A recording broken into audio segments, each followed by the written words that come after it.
A poor girl finds an elegant coat in the trash and decides to take it to protect her mother from the cold. The unexpected gift seemed like a miracle amid the harshness of life, but inside the pocket, she discovers signs that the piece had a very special owner. It belonged to a millionaire's daughter, and that revelation would change everything forever. The first snowflake of the season drifted past the frosted window of apartment 5C. 10-year-old Lily Parker pressed her small palm against the cold glass, watching her breath create cloudy patterns that disappeared as quickly as they formed. From her perch on the windowsill, she had a perfect view of Pinewood Heights, a modest neighborhood on the outskirts of Burlington, Vermont, where the rolling green mountains loomed in the distance. "Mom, it's snowing," Lily called out, her voice echoing through their small two-bedroom apartment. The excitement in her voice masked the worry that had been building inside her chest for weeks. Amanda Parker emerged from the tiny kitchen, wiping her hands on a threadbare dishcloth. At 35, she carried herself with a quiet dignity that belied the exhaustion etched into the fine lines around her eyes. Her chestnut hair was pulled back in a practical ponytail, and her uniform for her waitressing job at Maple Street Diner was already ironed and hanging on the bathroom door, ready for her morning shift. "Already? It's only November." Amanda sighed, moving to stand behind her daughter. She placed a gentle hand on Lily's shoulder, both of them watching the snow begin to dust the sidewalks below. "Looks like winter's coming early this year." Lily turned to look at her mother, noting how the apartment's inadequate heating had left a slight shiver in Amanda's frame. Her mother wore 2 sweaters layered over a thermal shirt, a makeshift solution to the cold that permeated their apartment despite the building's ancient radiators, clanking and hissing in vain attempts to generate warmth.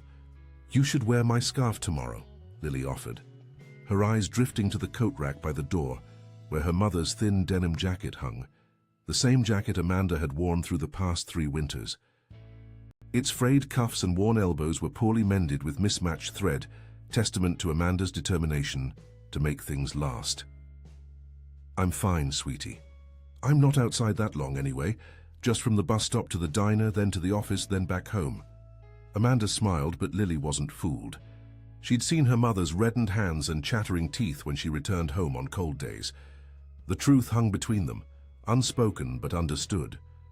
A new winter coat was a luxury they couldn't afford.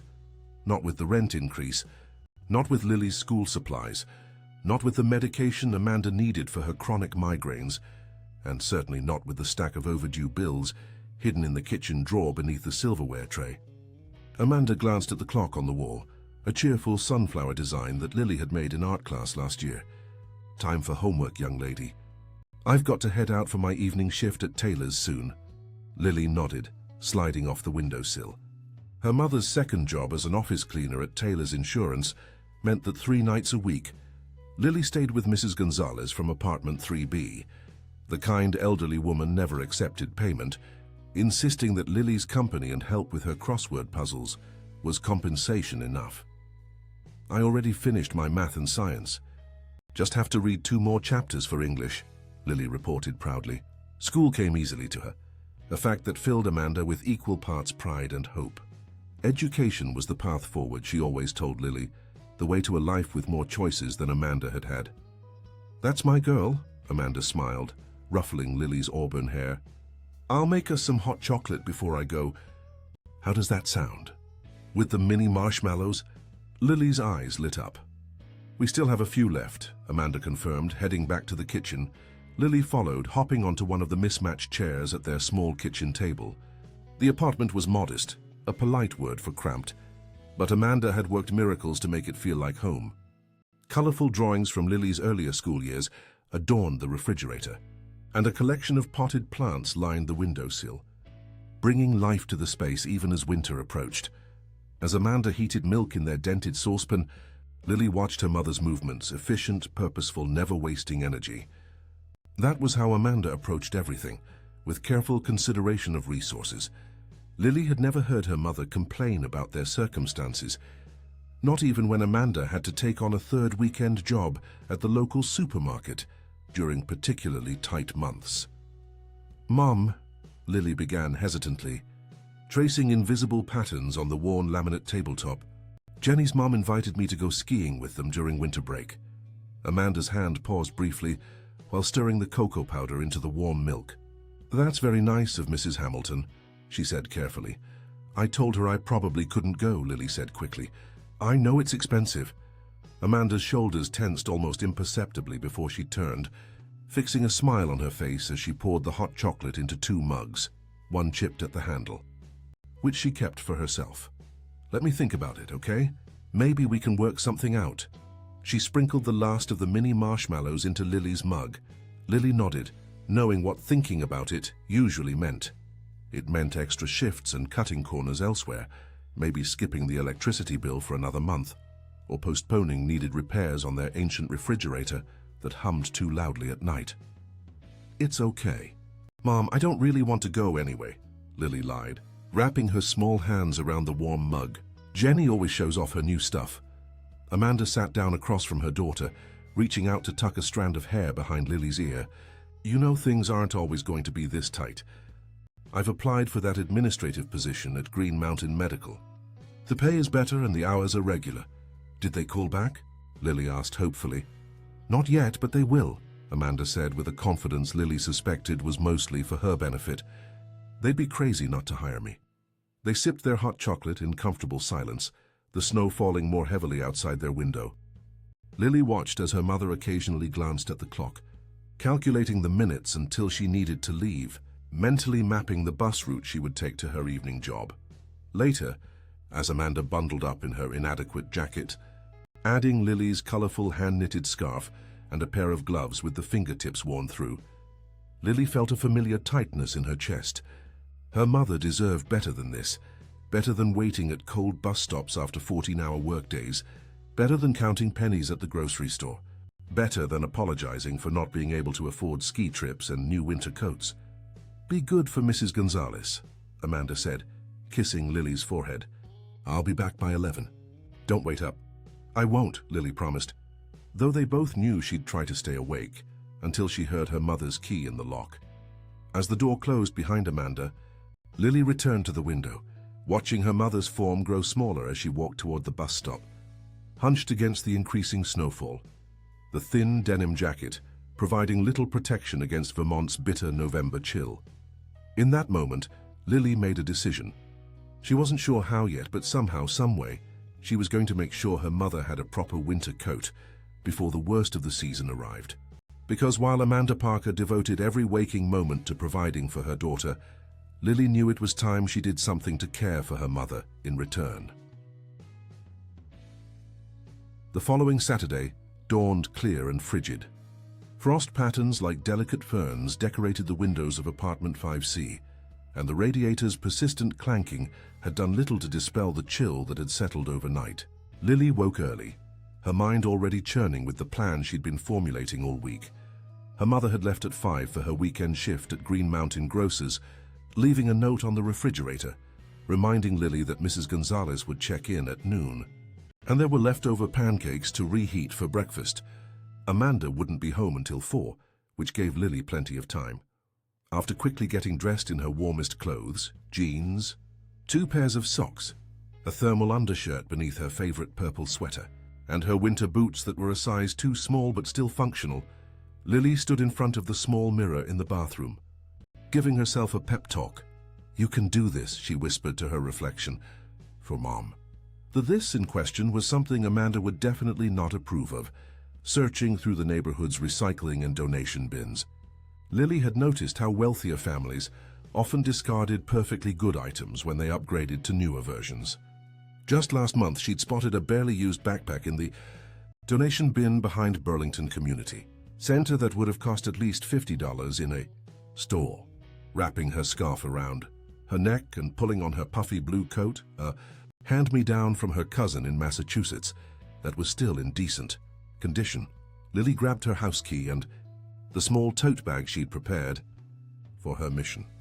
The elevator in their building had been out of order for 3 weeks, so Lily took the stairs, her footsteps echoing in the stairwell.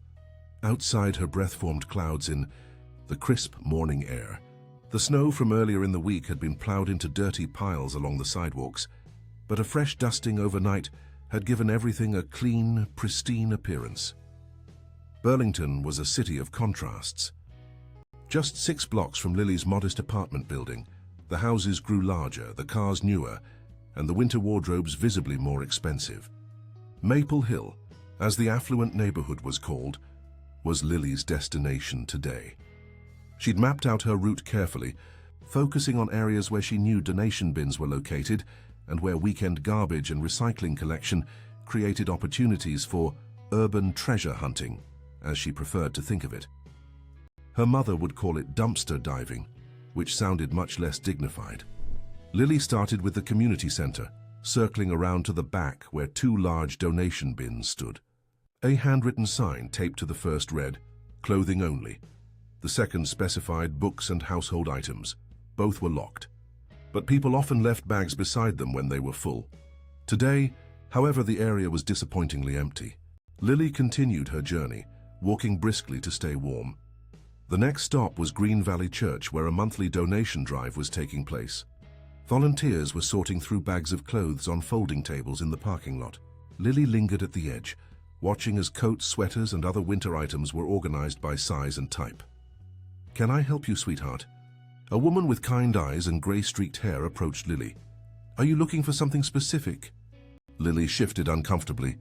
"I'm just looking," she said softly. "For my mom. She needs a winter coat."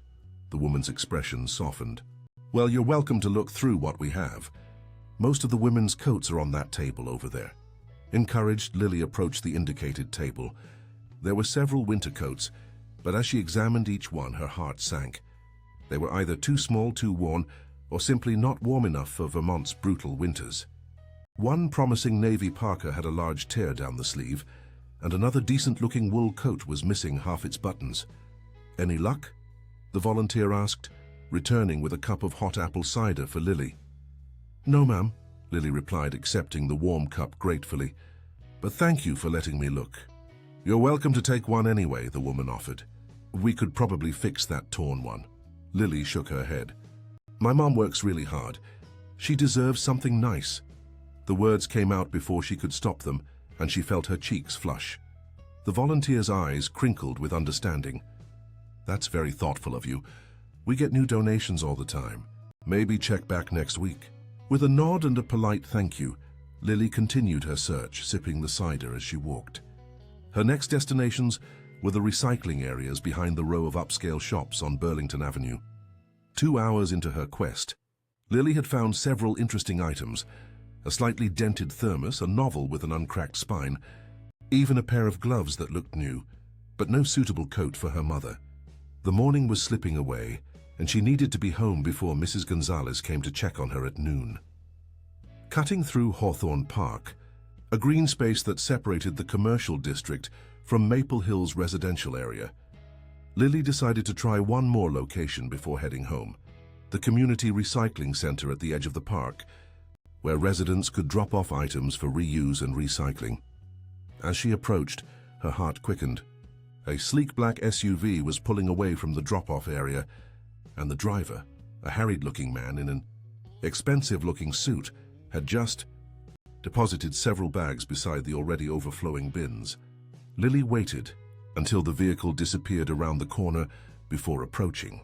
The recycling center's main building was closed on weekends, but people still left items in the designated area outside.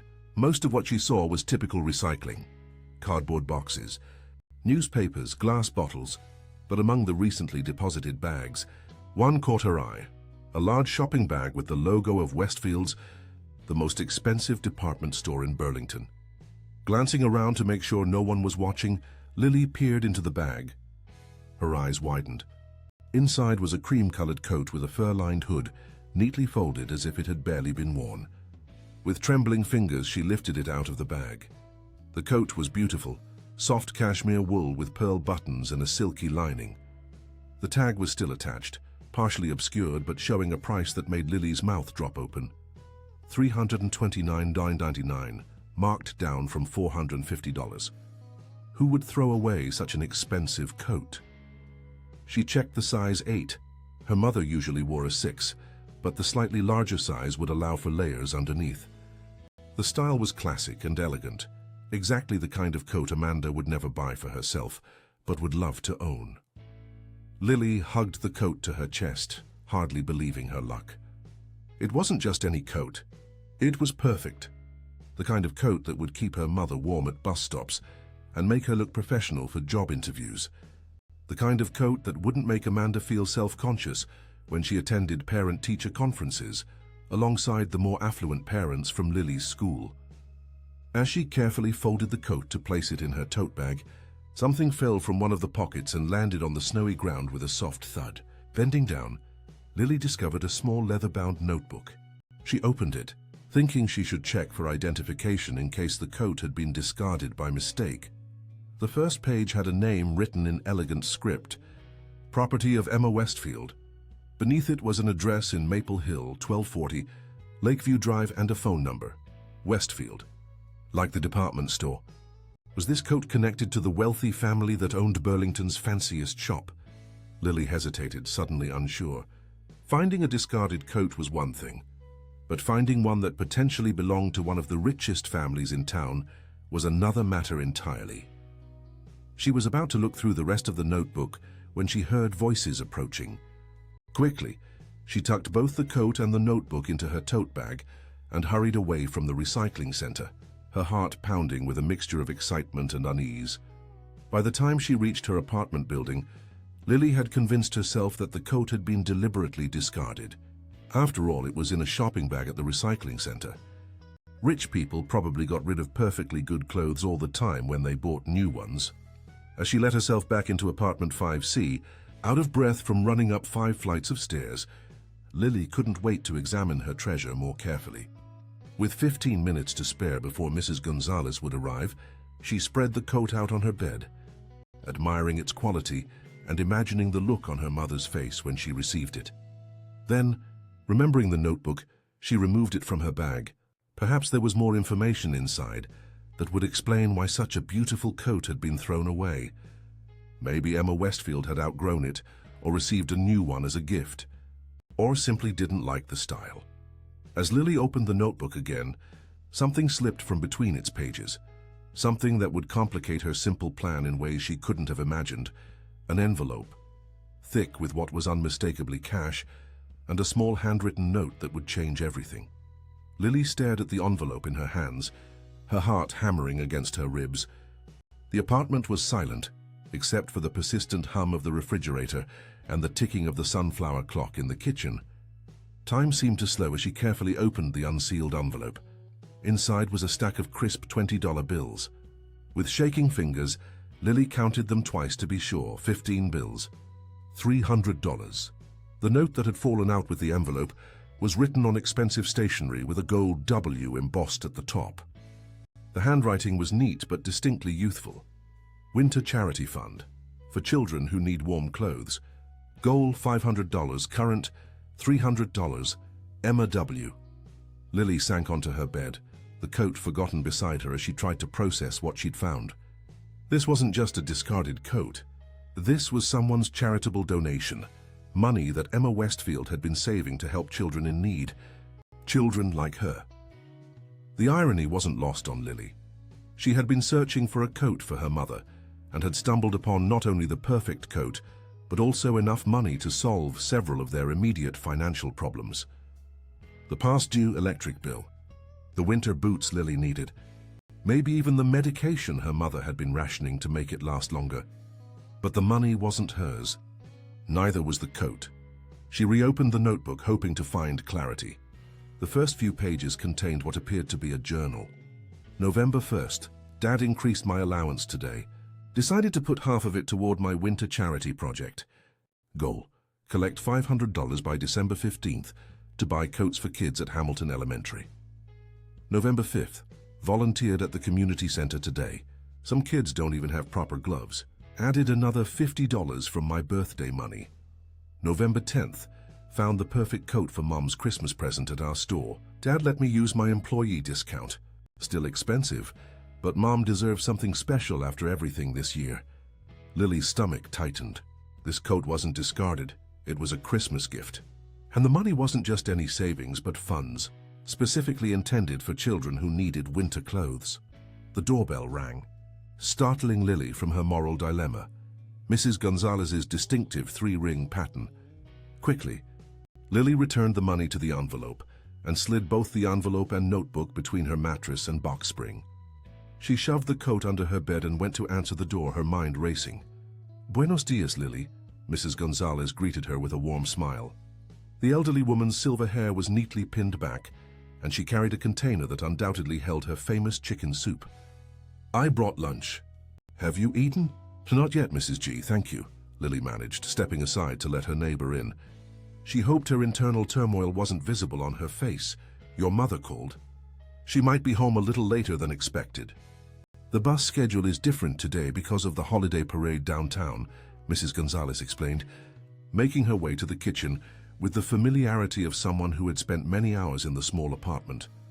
The mention of her mother intensified Lily's conflict. If Amanda were here, she'd know exactly what to do. Her mother's moral compass was unwavering, even when life was at its most challenging. As Mrs. Gonzalez busied herself with heating the soup, Lily's thoughts returned to the coat and money under her bed.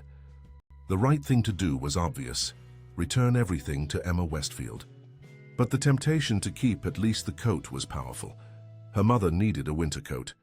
The Westfields were one of the richest families in Burlington. Would they even miss one coat? The journal entry said it was for Emma's mother, not Emma herself. Maybe they had already bought a replacement. "You're quiet today, mija," Mrs. Gonzalez observed, placing a steaming bowl of soup on the table. "Is everything okay?" Lily nodded, forcing a smile. "Just thinking about my science project." "Ah, the serious student," Mrs. Gonzalez chuckled. "Come eat while it's hot." As they ate, Mrs. Gonzalez chatted about neighborhood gossip and her grandson's upcoming visit from college.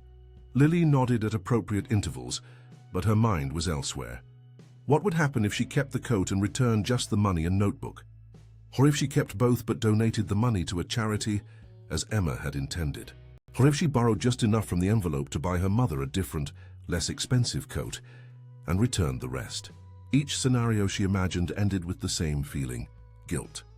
Her mother had raised her to believe that integrity wasn't situational. It didn't matter if no one would ever know. What mattered was that Lily would know. After lunch, Mrs. Gonzalez insisted on tackling a crossword puzzle together, their Saturday tradition. Usually Lily enjoyed the challenge, but today she struggled to focus on clues about historical figures and geography. 9 letters. "Moral principle," Mrs. Gonzalez read. "Integrity," Lily answered without hesitation. The word hitting too close to home. "That's it." "Oh, you're getting good at these, Lily." By 3 o'clock, Mrs. Gonzalez had left to attend her church's bake sale preparations, promising to return if Amanda called with any further delays. Lily immediately returned to her room, pulling the coat, envelope, and notebook from their hiding places. The coat truly was beautiful.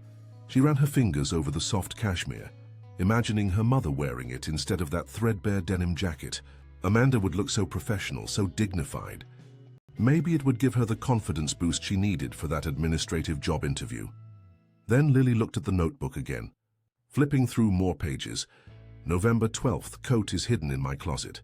Mom almost found it today. Can't wait to see her face on Christmas morning." Lily's chest tightened. Emma was excited about giving this coat to her mother, just as Lily was excited about giving it to Amanda. The parallel was undeniable. A new entry caught her eye. "November 15th, disaster. Can't find the coat anywhere. Might have left it in Dad's car after shopping. Have to find it before Christmas. Also missing my charity notebook with $300 inside. Dad's going to kill me if I lost all that money." The date was yesterday. Emma wasn't just missing a coat, she was distraught about it. And her father, Mr. Westfield, owner of the department store, was apparently unaware that the money and coat were missing. The final puzzle piece clicked into place. Emma must have left the coat in her father's car. Mr. Westfield, not knowing its significance, might have seen it as store inventory being returned and dropped it off at the recycling center, along with other donations from the store. Lily closed the notebook, a heaviness settling over her. The choice was clear now, even if it wasn't easy. The coat wasn't discarded intentionally. The money was for charity, and somewhere in Maple Hill, a teenage girl named Emma Westfield was probably frantically searching for both. worried about disappointing her father and mother. Crossing to her small desk, Lily found her Vermont map, a school project from last year where they'd marked important landmarks in Burlington. Maple Hill was on the north side, about 2 miles from their apartment. Lakeview Drive would be near the lake, obviously, probably one of those big houses with private docks and amazing views. Checking the clock, Lily calculated. If she left right away, she could make it to the Westfield house and back before her mother returned at 5. But what would she say? How would she explain finding the coat? Would they believe she wasn't trying to steal it? As doubt crept in, Lily's gaze fell on the framed photo on her nightstand. Lily and Amanda at Lake Champlain last summer, both smiling despite the financial strain that had made even that simple day trip a luxury. Her mother's arm was around her shoulders, protective and loving. What would Amanda do? The answer was so clear that Lily almost heard her mother's voice. "We always do what's right, Lily Bear, even when it's hard. Especially when it's hard." Decision made, Lily carefully repacked the coat in the original Westfield shopping bag. She slipped the envelope with the money and the notebook inside the coat's pocket, where she had found them. Then, after writing a quick note for her mother in case she returned early, went to return a library book back soon. Lily zipped up her puffy blue coat, pulled on her hat and gloves, and headed out the door. The address was clear in her mind, 1240 Lakeview Drive, the home of the Westfields, one of Burlington's wealthiest families. Lily had no idea what awaited her there, but she knew one thing for certain: whatever sacrifices lay ahead, her conscience would be clear. The trek to Maple Hill took longer than Lily had anticipated. What should have been a 40-minute walk stretched to nearly an hour as she navigated unfamiliar streets and double-checked street signs against her mental map. The Westfield's shopping bag felt increasingly heavy in her arms, though she knew it was the weight of her decision, not the coat itself, that she was feeling. As Lily crossed the invisible boundary into Maple Hill, the difference was immediate and striking. The sidewalks were wider and impeccably maintained. The houses stood further back from the street, protected by manicured hedges and ornate iron gates. Even the air seemed different here, quieter, as if the money that flowed through the neighborhood had purchased privacy along with luxury. Lakeview Drive curved gently alongside Lake Champlain, offering glimpses of the water between the stately homes. Lily checked the numbers on the mailboxes. 1198, 12E12, 1226. She was getting close. When she finally reached 1240, Lily stopped and stared. The Westfield residence wasn't just a house. It was an estate. A long driveway led to a 3-story colonial with white columns and expansive windows that reflected the late afternoon sun. The property was enclosed by a decorative iron fence, not tall enough to be imposing, but clearly marking the boundary between public and private space. A discreet security camera was mounted near the gate. Lily hesitated at the entrance, suddenly aware of how out of place she must look, a small girl in a worn blue coat, clutching a shopping bag, standing outside one of Burlington's grandest homes. For a moment she considered turning back. What if they accused her of stealing? What if they called the police? What if they didn't believe her story? But the alternative, keeping something that wasn't hers, felt worse. Taking a deep breath, Lily pressed the intercom button at the gate. A few seconds passed before a crisp female voice answered, "Westfield Residence." Hello?" Lily's voice came out smaller than she intended. "My name is Lily Parker. I found something that belongs to Emma Westfield, and I'd like to return it." A pause. "One moment, please." The intercom went silent. Lily shifted from foot to foot, partly from nerves and partly from the cold that was seeping through her boots.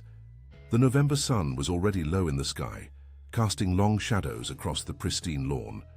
She checked her watch. 4:15 p.m. Her mother would be home in less than an hour. Just as Lily was beginning to think she had been forgotten, the gates swung open silently. Taking this as an invitation, she walked up the driveway, gravel crunching beneath her feet. The massive front door opened before she reached it, revealing a tall woman in her 40s, with auburn hair pulled back in an elegant twist. She wore camel-colored slacks and a cream sweater that probably cost more than Amanda's weekly salary. Despite her obvious wealth, there was nothing haughty in her expression, only curiosity. "Hello there," the woman said, her voice matching the one from the intercom. I'm Catherine Westfield, Emma's mother. Hi, Mrs. Westfield, I'm Lily, she replied, suddenly tongue-tied in the presence of this polished woman who exuded confidence and grace. Please, come in out of the cold. Catherine stepped aside, gesturing for Lily to enter. The foyer was grand yet welcoming, with a sweeping staircase and warm wood floors covered partially by what Lily recognized as an oriental rug, similar to the ones she'd seen in fancy home magazines at the dentist's office. The air smelled of cinnamon and pine, the scent of wealth and comfort. Emma will be down in a moment, Catherine explained, leading Lily into a sitting room just off the foyer. She's quite intrigued.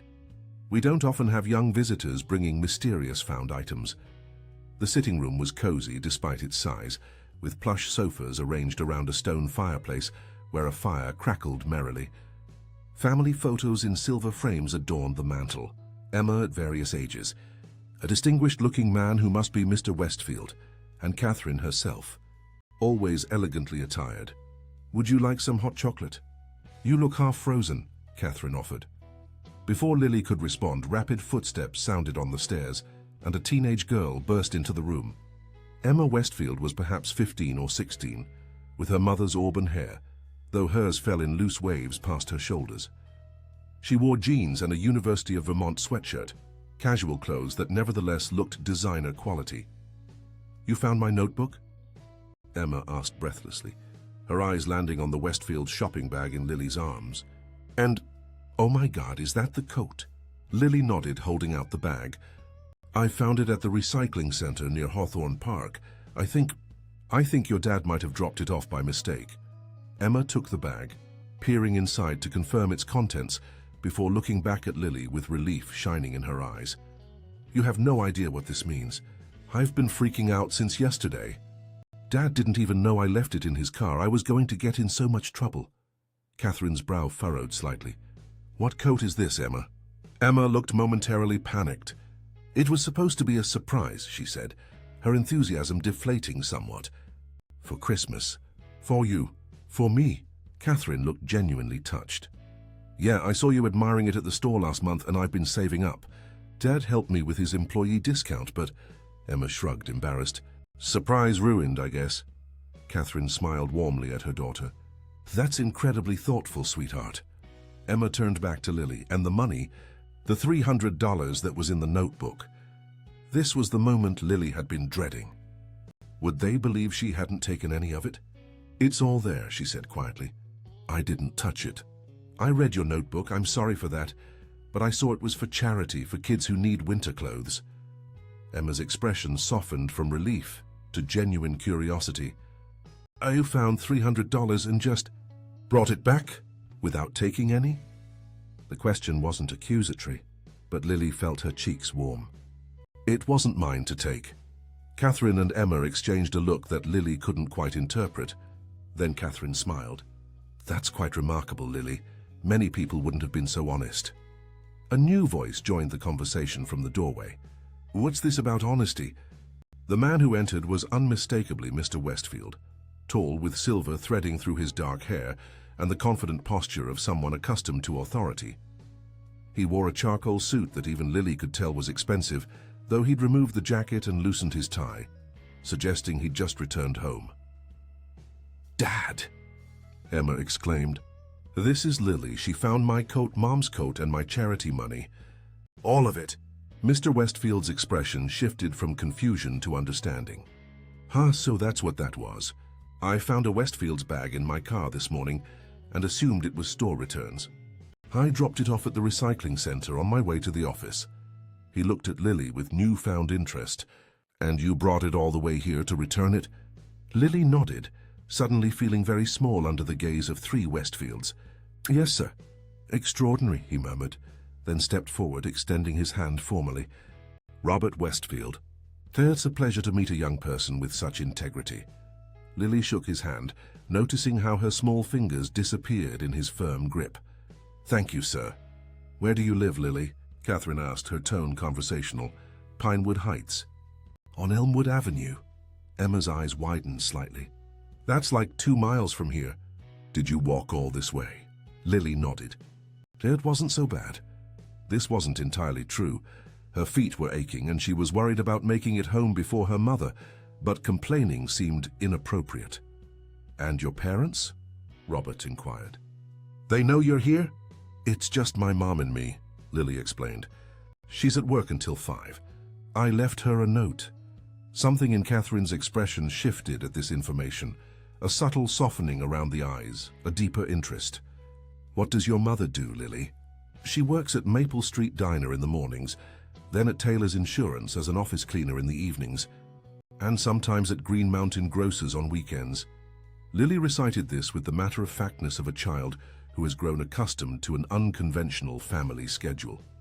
The adults exchanged another look, this one tinged with something that might have been concern or admiration or both. Emma, meanwhile, had opened her notebook to check its contents. "It's all here," she confirmed, relief evident in her voice. "The whole $300. She looked at Lily with genuine curiosity. "Weren't you even tempted?" "I mean, it's a lot of money." "Emma," her mother admonished gently. "It's okay," Lily said. "I was tempted. My mom needs a winter coat really badly. Her old one is falling apart and she's always cold at the bus stop. That's why I was looking through the recycling center in the first place, but..." She hesitated, trying to find the right words. It wouldn't have felt right. The money was for charity, and the coat was a gift for your mom. The room fell silent for a moment, the only sound the crackling of the fire and the ticking of an antique clock on the mantel. The three Westfields seemed to be processing Lily's words, each with a different expression. Emma with surprise, Catherine with warmth, and Robert with something like respect. It was Catherine who broke the silence. "Lily, would you join us for dinner? We'd love to hear more about you, and it's the least we can do to thank you for your honesty." Lily glanced at the clock, 4:35 p.m. "I should get home before my mom worries," she said regretfully. The idea of dinner in this magnificent house was tempting, but the thought of Amanda returning to an empty apartment after a long day of work was worse. "Of course," Catherine nodded. "But please let our driver take you home.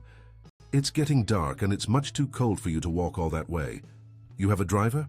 Lily blurted out before she could stop herself. Robert chuckled. "Not a full-time one, but yes, we can arrange transportation. In fact, I insist. Emma's, why don't you get Lily's contact information? I think we may have more to discuss with her and her mother soon." As Emma pulled out her phone to exchange numbers, Lily couldn't help but wonder what Robert Westfield meant by more to discuss. Whatever it was, she had a feeling that her impulsive decision to return the coat and money had set something significant in motion, something that might extend beyond this single afternoon encounter with Burlington's most prominent family. Amanda Parker was already home when the sleek black car pulled up in front of Pinewood Heights. Lily spotted her mother peering anxiously through their fifth-floor window and felt a pang of guilt for causing her worry. The library book excuse in her hastily scribbled note now seemed woefully inadequate. "That's my mom," Lily said to the driver, a kind-faced older man who had introduced himself as Walter. "Thank you for the ride." "My pleasure, Miss Lily," Walter replied with a formality that made her feel oddly important. "Mr. Westfield asked me to deliver this as well." He handed her a cream-colored envelope with the Westfield department store logo embossed in gold. Inside was a gift card for $500 and a handwritten note, a small token of our appreciation for your extraordinary integrity. The world needs more young people like you. Robert Westfield. Lily stared at the gift card, momentarily speechless. $500 was more than her mother made in a week. It could pay for a nice winter coat, new boots for both of them, and still leave plenty for bills and groceries. "Mr. Westfield also asked me to give you this," Walter continued, handing her a business card. "He'd like to speak with your mother at her convenience." "No rush," he said. Lily tucked both items into her coat pocket, thanked Walter again, and hurried into the building. By the time she reached apartment 5C, Amanda was standing in the open doorway, relief and confusion battling on her face. "Lily Parker, where on earth have you been? And whose car was that? Your note said the library, but the library closes at 3 on Saturdays and..." Amanda stopped abruptly, noticing her daughter's flushed cheeks and bright eyes. "What happened?" "Mom, I have so much to tell you," Lily began, stepping into the apartment and shrugging off her coat. "But first, please don't be mad. I was trying to do something nice for you. Amanda's expression softened as she closed the door. I'm not mad, honey. Just worried. Mrs. Gonzalez said you were here when she left, and then I came home to an empty apartment and a vague note about the library. I'm sorry, Lily said sincerely. I thought I'd be back before you. Amanda nodded, accepting the apology. So where were you, really? And don't say the library, because I know that's not true. Lily took a deep breath. I was at the Westfield's house, the family that owns the department store. Amanda's eyebrows shot up. Westfield's? The store where winter coats cost more than our monthly rent. What on earth were you doing there? Returning something I found, Lily said, and then, seeing her mother's confused expression, added, You'd better sit down. It's kind of a long story. Over cups of chamomile tea, a weekend treat they allowed themselves, Lily recounted the events of the day. She started with her secret mission to find Amanda a winter coat. Watched her mother's face shift from surprise to concern when she mentioned searching the recycling center, and then carefully explained about finding the coat, the notebook and the money. $300. Amanda gasped. Lily, that's... I know, Lily interjected. But I didn't take any of it, Mom, not even $1. It didn't belong to us. Amanda's eyes filled with tears. Of course you didn't, she whispered, reaching across the table to squeeze her daughter's hand. I would never have thought otherwise. Encouraged, Lily continued, describing her journey to Maple Hill and her meeting with the Westfield family. She saved the gift card revelation for last, pulling the envelope from her coat pocket with theatrical flourish. Mr. Westfield gave me this, she said, sliding the envelope across the table. He called it a token of appreciation. Amanda opened the envelope, her eyes widening as she registered the amount on the gift card. $500, she breathed. That's too much. We can't accept this. Why not? Lily asked, genuinely perplexed. Mr. Westfield said it was for my honesty. And, Mom, we need it. You need a proper winter coat, and my boots are too small, and... It's not about needing it, Lily, Amanda interrupted gently. It's about, I don't know, pride, maybe? Taking charity doesn't sit well with me. It's not charity, Lily insisted. It's a reward. Like when people return lost wallets and get rewarded. You always taught me that honesty is important. Amanda looked at her daughter, a complex mixture of emotions playing across her face. I did teach you that, she acknowledged, and I am incredibly proud of what you did today. Not just returning the items, but the thought behind it all, wanting to help me. Her voice caught slightly. I just don't want you to think that we need handouts from rich people to survive. I don't think that, Lily assured her. But Mr. Westfield wanted us to have it, and... She hesitated, then produced the business card Walter had given her. He wants to talk to you. Amanda took the card. Examining the embossed lettering, Robert Westfield, President and CEO, Westfield Department Stores. What could the CEO of Westfield's possibly want to talk to me about? She wondered aloud. I don't know, Lily admitted. But they were really nice, Mum. Even though they're super rich, they didn't act snooty or anything. Amanda smiled at her daughter's assessment. Rich people are just people, Lily. Some are nice, some aren't, just like everyone else. The conversation might have continued, but a knock at the door interrupted them. Amanda frowned. They rarely had visitors, especially on Saturday evenings, and went to answer it. Standing in the hallway were Catherine and Emma Westfield, both looking slightly out of place in the modest apartment building. Catherine held a large white box tied with a burgundy ribbon, while Emma clutched a folder to her chest. Mrs. Parker, I'm Catherine Westfield, and this is my daughter Emma, Catherine began, her voice warm but with a hint of nervousness. I hope we're not intruding, but we wanted to speak with you and Lily. May we come in? Amanda, momentarily stunned to find Burlington's retail royalty at her door, quickly recovered her composure.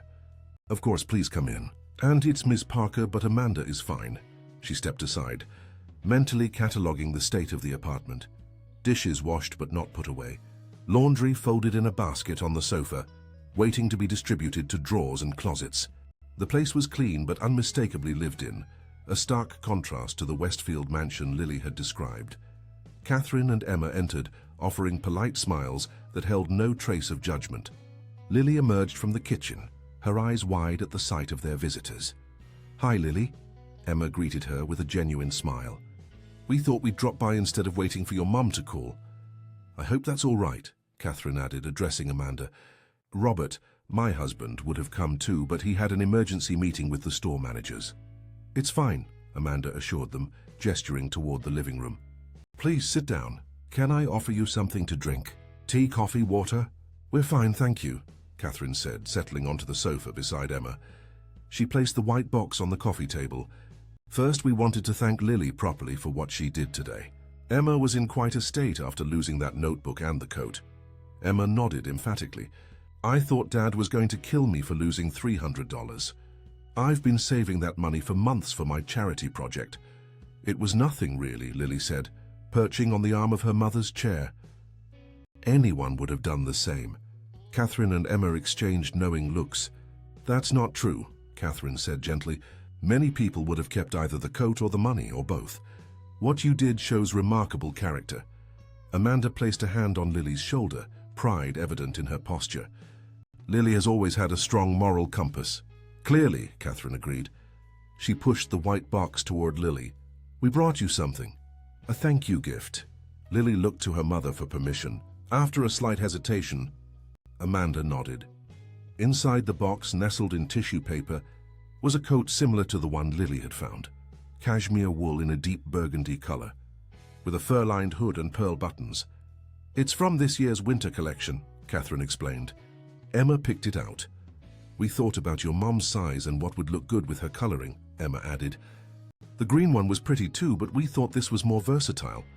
Lily lifted the coat from the box, admiring its beauty. It was indeed similar to the cream-colored one she'd found, but somehow even more perfect.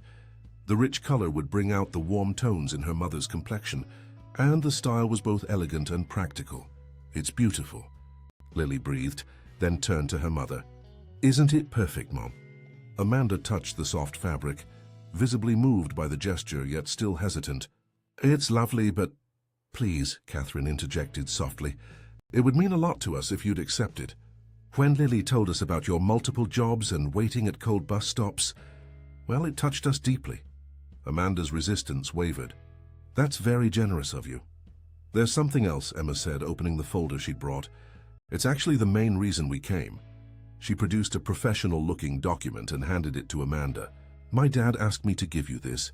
Amanda scanned the paper, her brow furrowing. This is a job offer. Catherine nodded. Robert was incredibly impressed by Lily's story. When he learned about your work ethic, holding down multiple jobs to support your daughter, he immediately thought of the position that opened up in our HR department last week. Administrative director. It pays significantly more than your current jobs combined, with full benefits and regular hours. I don't understand, Amanda stammered. You're offering me a job because my daughter returned a coat. We're offering you an interview, Catherine clarified. The position requires someone organized, hard-working, and with impeccable integrity. Qualities you've clearly demonstrated and instilled in your daughter. Robert believes those attributes are far more valuable than a specific degree or years of corporate experience. Amanda studied the job description again. The salary listed was more than double what she currently earned across all 3 jobs. The benefits included health insurance, retirement contributions, and educational assistance. It was, in short, the opportunity she'd been hoping for when she applied to Green Mountain Medical. I don't know what to say, she admitted. Say you'll come in for the interview on Monday, Catherine suggested. That's all we're asking. The rest will depend on the interview itself and whether you feel the position is a good fit for you. Emma, who had been relatively quiet, suddenly spoke up. There's one more thing, she said, pulling another document from her folder. It's about my charity project. She handed Lily a colorful brochure titled Warm Hearts, Warm Bodies, a winter clothing drive for Burlington youth. I've been collecting money to buy winter coats for kids who can't afford them, Emma explained. But I realized today that I don't actually know which kids need help or how to reach them.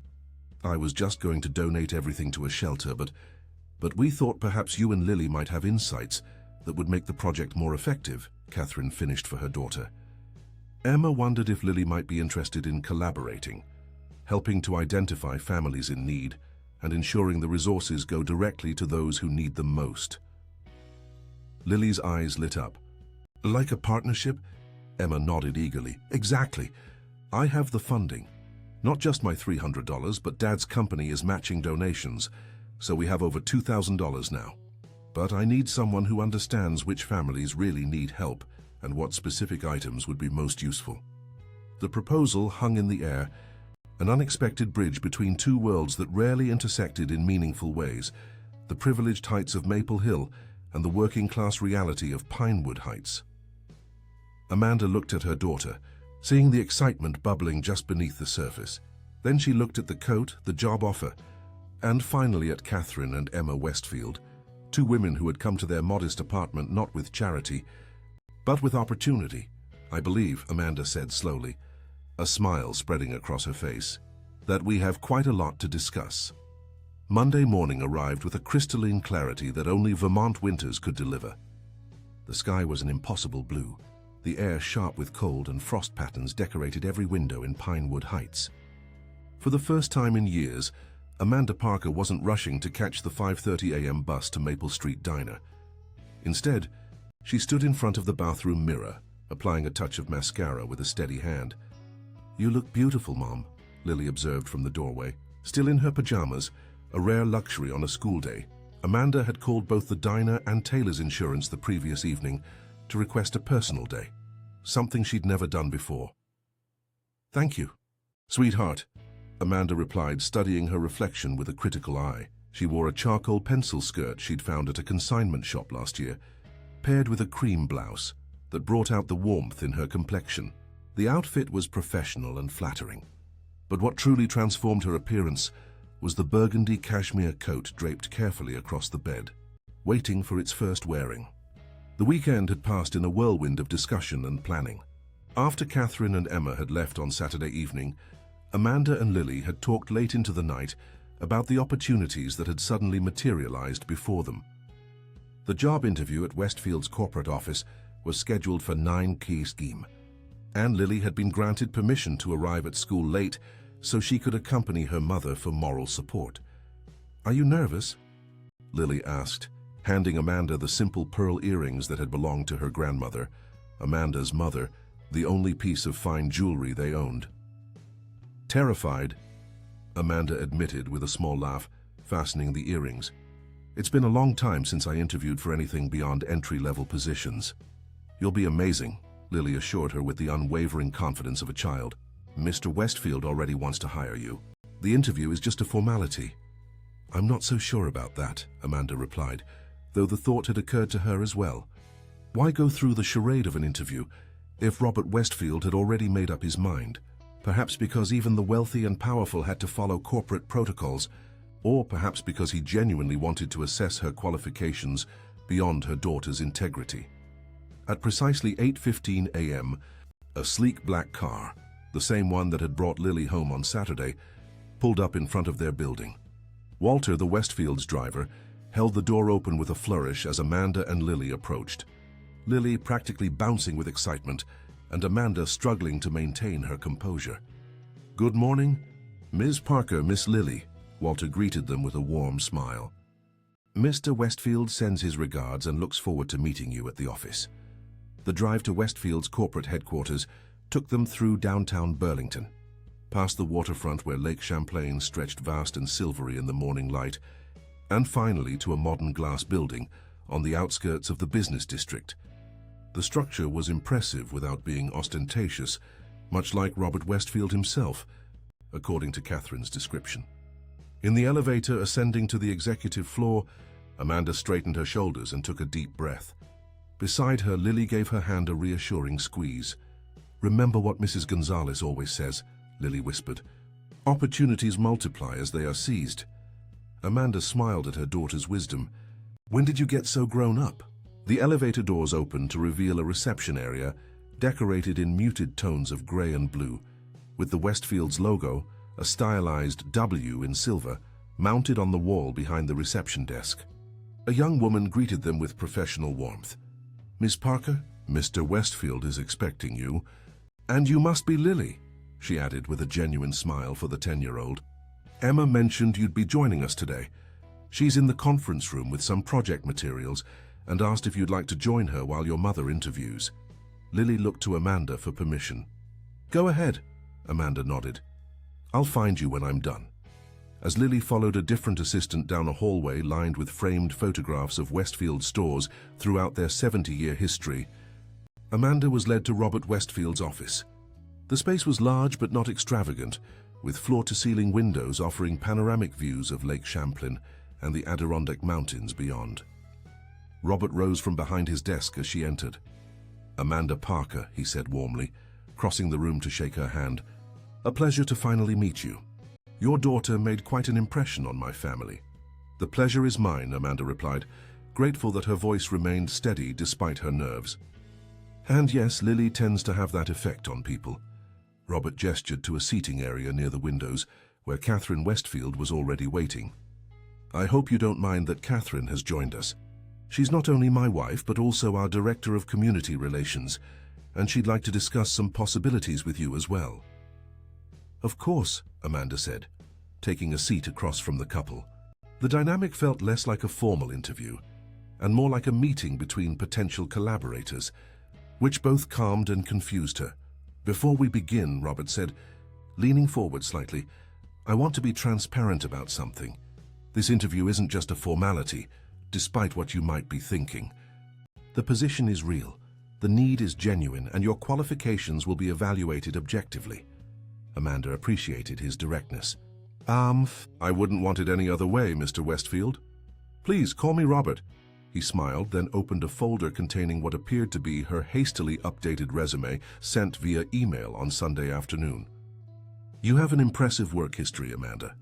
Not in terms of corporate experience, perhaps, but in demonstrating reliability, versatility, and an exceptional work ethic. 3 simultaneous jobs, each requiring different skills, and according to your references, whom I took the liberty of calling yesterday, you excel at all of them." "Thank you," Amanda said, a flush of pride warming her cheeks. "I do what's necessary for my daughter." "That's evident," Catherine interjected softly, "and admirable. But what struck us most was learning about Lily's character, her integrity, her compassion, her problem-solving skills. Children don't develop those qualities in a vacuum. They learn them from their parents." The interview proceeded more conventionally after that, with Robert asking about her organizational systems, her experience handling confidential information at Taylor's Insurance, her approach to conflict resolution, and her long-term career aspirations. Amanda answered honestly, neither downplaying her abilities nor exaggerating her experience. "The position," Robert explained, "would involve overseeing our employee benefits programs, coordinating with our various department heads on personnel matters, and helping to develop and implement new HR initiatives. We're particularly interested in creating better support systems for employees with children, something you'd bring valuable perspective to."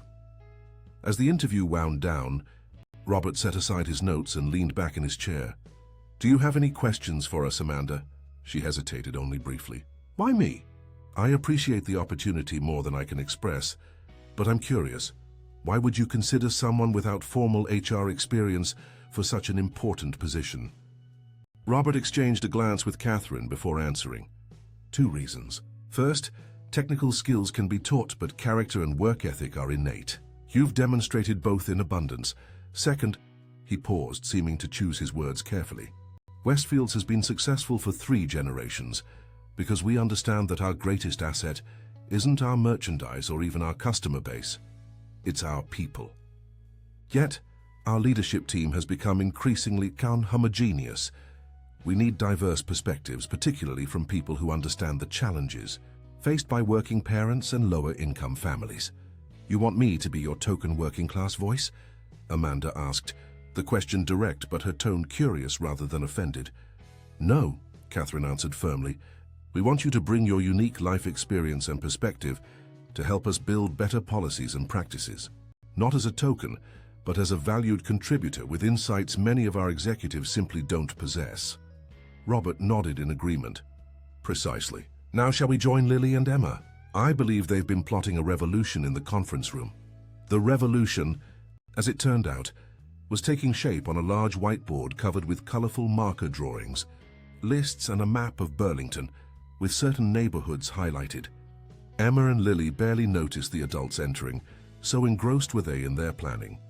We could do a coat drive at my school too, Emma was saying, adding another bullet point to an already lengthy list.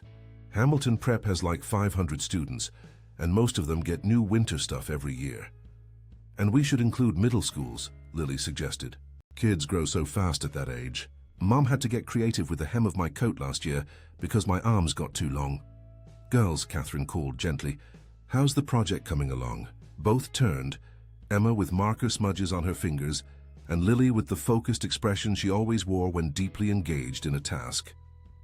Mom, Lily exclaimed, noticing Amanda. How did it go? Did you get the job? We're still discussing details, Amanda replied diplomatically, though the smile Robert and Catherine exchanged suggested the outcome was favorable. We've been working on the winter clothing initiative, Emma explained, gesturing to their elaborate plans. Lily knows exactly which schools have the most kids who need warm clothes, and she had this brilliant idea about partnering with local cleaners to refurbish donated items that need minor repairs. The coat initiative was supposed to be Emma's individual project, Catherine explained to Amanda, but it seems to have evolved considerably in the last hour. We're calling it Coats of Many Colors, Lily announced proudly, because everyone deserves a beautiful coat, not just a functional one. That's wonderful, Amanda said, genuinely moved by her daughter's passion and Emma's enthusiastic partnership. The name held special significance for her. Coat of Many Colors had been her mother's favorite Dolly Parton song, one she'd often sung to Lily as a lullaby. Robert studied the girl's work with genuine interest. This is impressive planning, but have you considered logistics? Distribution points, verification processes, storage for donations? Emma and Lily exchanged slightly sheepish looks. We were getting to that part, Emma admitted. Actually, Catherine interjected, that's where the second opportunity comes in. She turned to Amanda. Beyond the HR position, which, to be clear, is yours if you want it, we'd like to propose something related to our community outreach programs.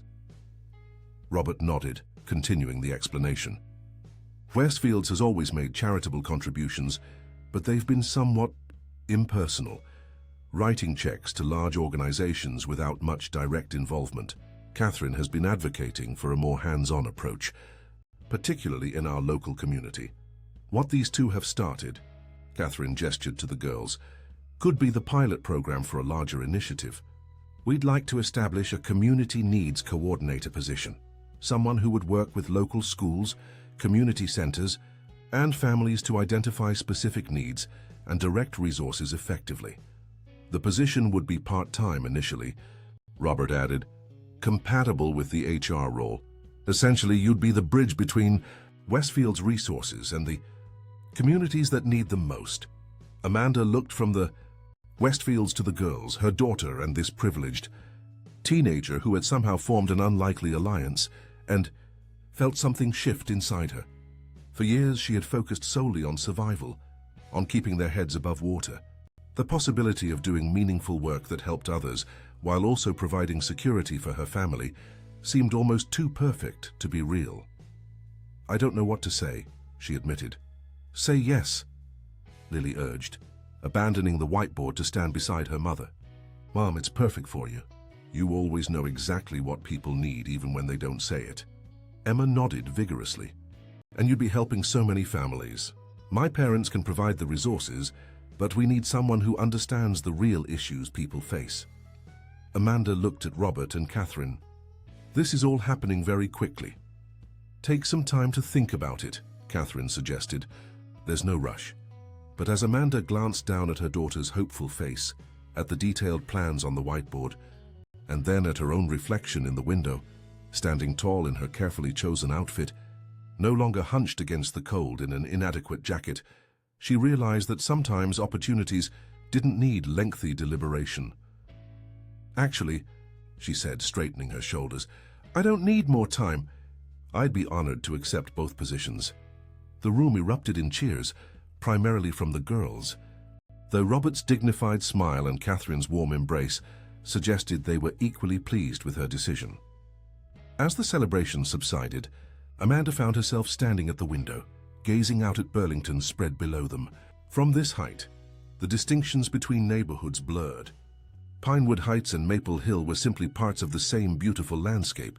Penny, for your thoughts? Catherine asked, joining her at the window. Amanda smiled. I was just thinking about how drastically life can change in a moment.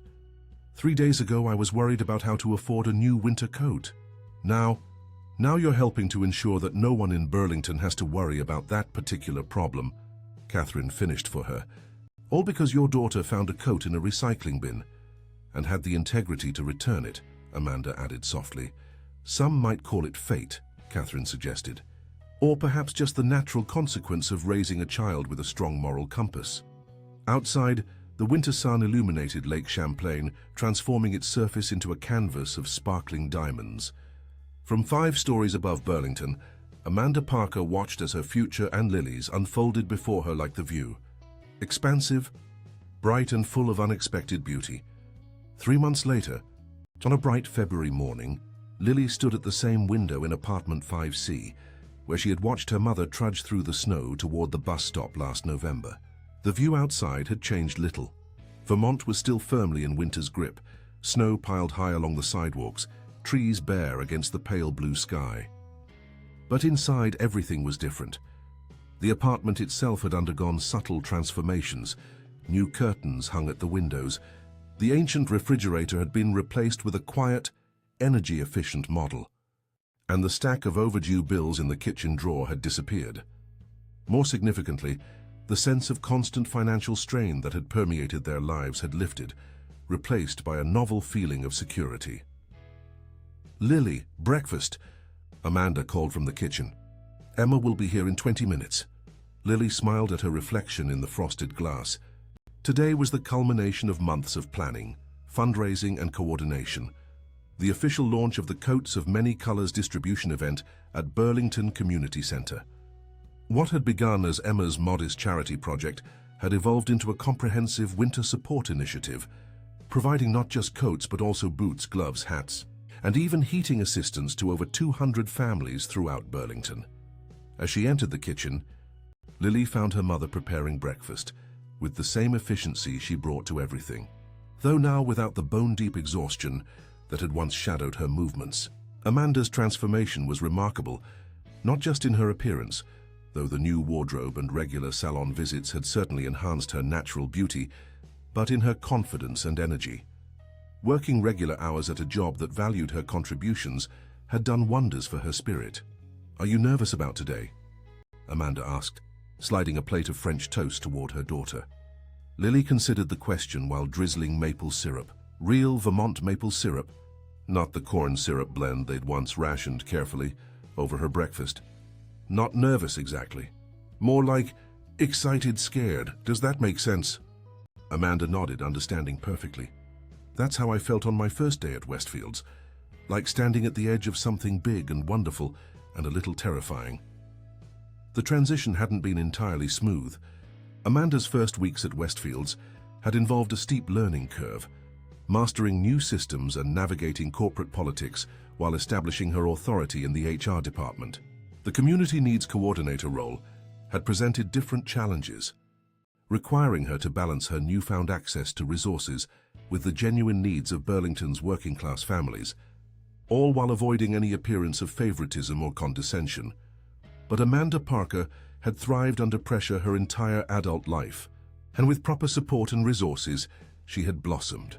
Robert Westfield himself had commented, during their one-month review meeting, that hiring her had been the best decision Westfields had made in a decade. The doorbell rang precisely at 8:30 a.m. Emma had inherited her father's punctuality along with his business acumen.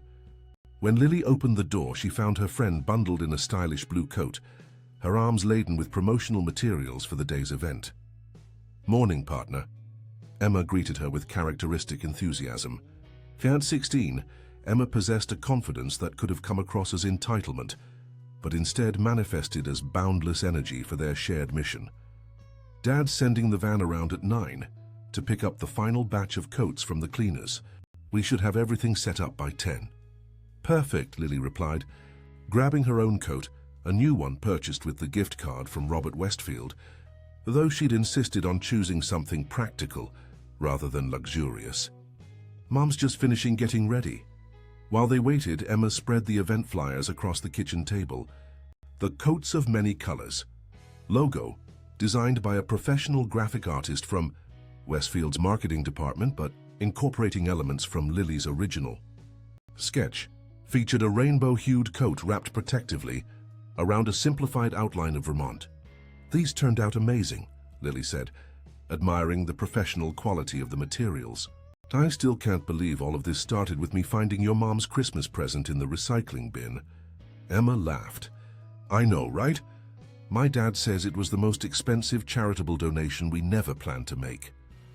Do you ever wonder what would have happened if I hadn't found that coat?" Lily asked, her voice growing thoughtful. "Or if I'd just kept it instead of returning it?" "I try not to think about that," Emma admitted. "I'd still be missing my charity money for one thing, and we wouldn't be friends."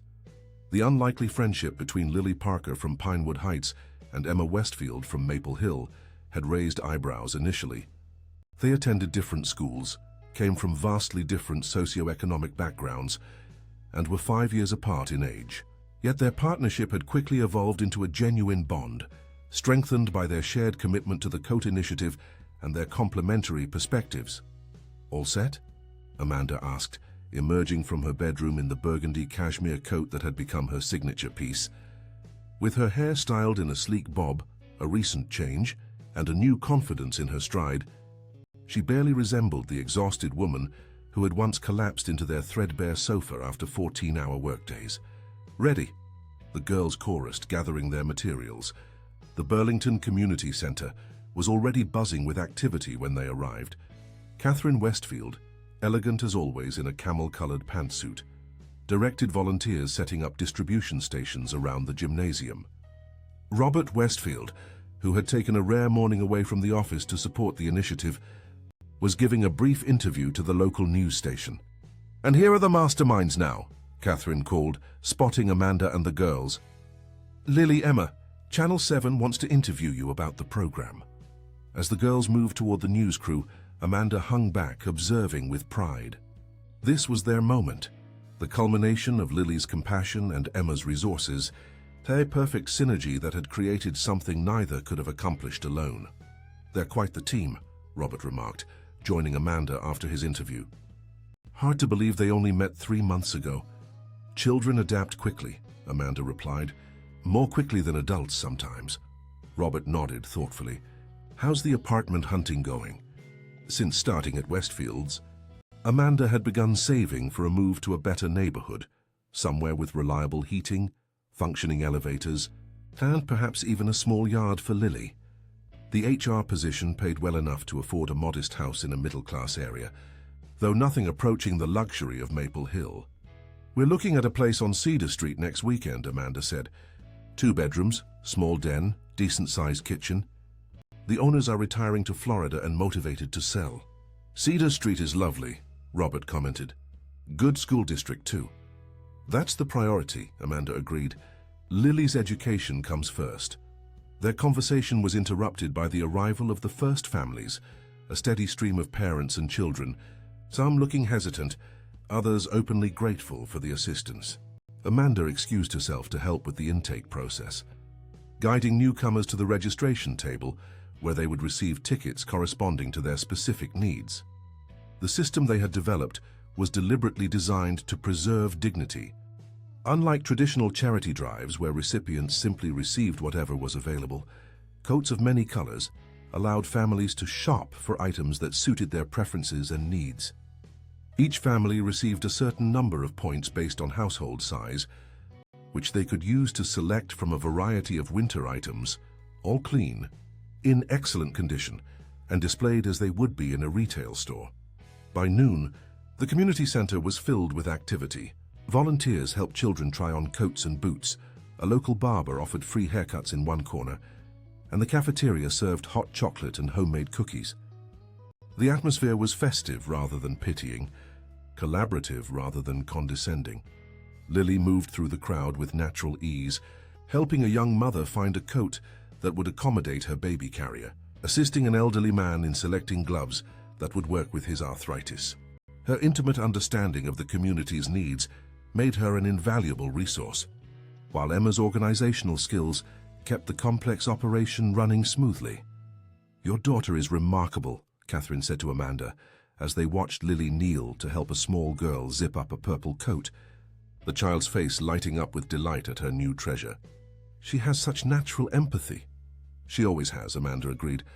"Even when we had very little ourselves, she was always thinking about how to help others." "That's a testament to your parenting," Catherine said warmly. "I hope you know how much we value having your perspective at Westfields. Robert told me yesterday that your employee assistance program recommendations have already improved retention rates in the retail division." Amanda smiled, still not entirely accustomed to receiving praise for her professional contributions. "I just suggested what would have helped me when I was in their position." "Exactly," Catherine nodded. "That's precisely the insight we were missing." As the afternoon progressed, Lily found herself increasingly drawn to a quiet corner of the gymnasium where a woman sat alone, watching the proceedings with a mixture of need and hesitation. Something about her posture, the protective way she held herself, the careful calculation in her eyes as she observed the available resources, struck a chord of recognition in Lily. "Hi," Lily said, approaching slowly so as not to startle her. "I'm Lily. Can I help you find anything today?" The woman looked up, her expression guarded. "I'm just watching. I don't think this isn't really for people like me." "What do you mean?" Lily asked gently. "I have a job," the woman explained, as if this disqualified her from assistance. "I'm not homeless or anything. Things are tight right now with the heating bills so high." Lily nodded, understanding completely. "That's exactly who this is for. People who are working hard, but still finding it difficult to make ends meet. Like my mum and me a few months ago." The woman studied her curiously. "Your mom?" "Amanda Parker," Lily said, pointing toward where her mother stood, engaged in conversation with a group of volunteers. "She works at Westfields now, but before that she had 3 jobs and we still struggled sometimes. That's why we started this program, because we understand." Something in the woman's expression softened. "I need a coat for my son," she admitted quietly. "He's growing so fast, and his wrists are sticking out of last year's sleeves. But winter gear is so expensive." "We have a whole section for boys his age," Lily assured her, gently guiding her toward the appropriate area. "And it's not just any old coats, they're really nice ones. Some are even brand new, donated by stores." By the time the event wound down at 4 o'clock, over 150 families had received winter essentials. The remaining items were carefully inventoried and stored for a second distribution planned for early March, targeting families who couldn't attend the main event. As volunteers began the cleanup process, Lily found herself standing once again by the window, watching snowflakes begin to fall outside. 3 months ago, snow had meant additional hardship: cold bus stops, inadequate protection from the elements, the constant struggle to stay warm. Now, watching the children leaving the community center in their new coats, hats pulled low over ears and hands snug in proper gloves, she saw the snow differently, as something beautiful rather than threatening. "Penny for your thoughts?" Emma asked, joining her at the window. "I was just thinking about coats," Lily replied. "We've all been thinking about coats for months," Emma laughed. "Anything specific about them?" Lily considered the question. "They're more than just fabric and buttons, aren't they? They're like protection, safety, even dignity." Emma nodded, unusually serious. "I never thought about coats that way until I met you. They were just something you had, like shoes or a backpack. I never considered what it meant to not have one. And I never considered what it meant to have the power to help others get one," Lily countered. "Your family has done so much for us, Emma." "It goes both ways," Emma insisted.